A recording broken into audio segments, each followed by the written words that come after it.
दोस्तों, आज मैं आपको एक ऐसी घटना के बारे में बताने जा रही हूँ जहाँ एक 55 वर्षीय ससुर ने अपनी 25 वर्षीय छोटी बहू को सारी संपत्ति उसके नाम करने का प्रलोभन देकर उसके साथ अवैध संबंध स्थापित कर लिए थे। बूढ़ा ससुर बुढ़ापे में भी जवान बहू के साथ अपनी इच्छाएं पूरी करने लगा था। जब इसकी भनक बड़ी बहू और सास को लगी तो उन्होंने छोटी बहू को उसके मायके भेज दिया।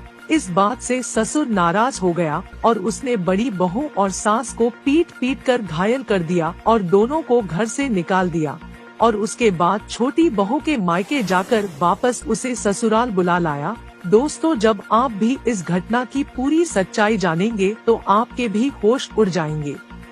दोस्तों, ये घटना उत्तर प्रदेश के भदोही जिले के कोइराना थाना क्षेत्र के एक गांव से सामने आई थी। यहाँ के रहने वाले 55 वर्षीय गुलाब यादव के 4 बेटे हैं और चारों ही बेटे मुंबई में रहकर काम धंधा करते थे। उनमें से 2 की शादी हो चुकी थी और दोनों की पत्नियां अपने ससुराल में सास ससुर के साथ गाँव में रह रही थी।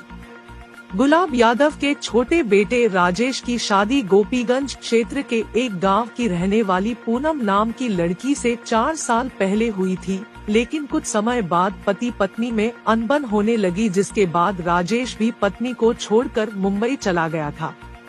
इस दौरान ससुर गुलाब यादव ने छोटी बहू पूनम को सारी जमीन जायदाद उसके नाम करने का प्रलोभन देकर उसे अपने प्रेम जाल में फंसा लिया और उसके साथ अवैध संबंध स्थापित कर लिए। जब इसकी भनक गुलाब की 48 वर्षीय पत्नी डगरी देवी और बड़ी बहू राधिका को लगी तो उन्होंने ससुर और बहू के बीच बन रहे इन नाजायज रिश्तों का विरोध करना शुरू कर दिया। इस पर ससुर बड़ी बहू और अपनी पत्नी को सारी संपत्ति छोटी बहू के नाम करने की धमकी देता था।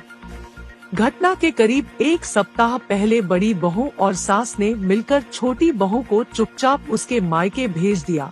जब इसकी जानकारी ससुर को हुई तो उसने बड़ी बहू और पत्नी को बुरी तरह पीटा और उसके बाद सास बहू दोनों को घर से निकाल 100 मीटर दूर दूसरे घर में रहने के लिए भेज दिया और खुद छोटी बहू के मायके जाकर वापस उसे ससुराल बुला लाया।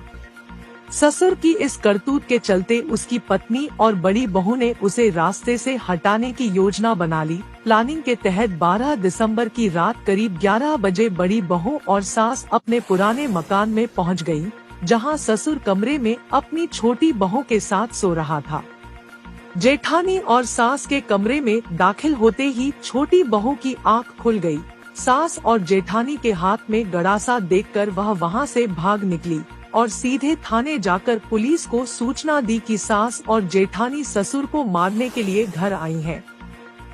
लेकिन जब तक पुलिस घर पहुंची तो वहां गुलाब यादव की हत्या की जा चुकी थी, जिसके बाद उसे जिला अस्पताल लाया गया, जहां डॉक्टरों ने उसे मृत घोषित कर दिया। जिसके बाद पुलिस ने पूरे मामले का खुलासा करते हुए मृतक की पत्नी और उसकी बड़ी बहू को गिरफ्तार करके जेल भेज दिया। दोस्तों, गलत कारनामों का अंत हमेशा बुरा ही होता है। आप आपराधिक मानसिकता को समझें और अपने परिवार को सुरक्षित रखें। धन्यवाद।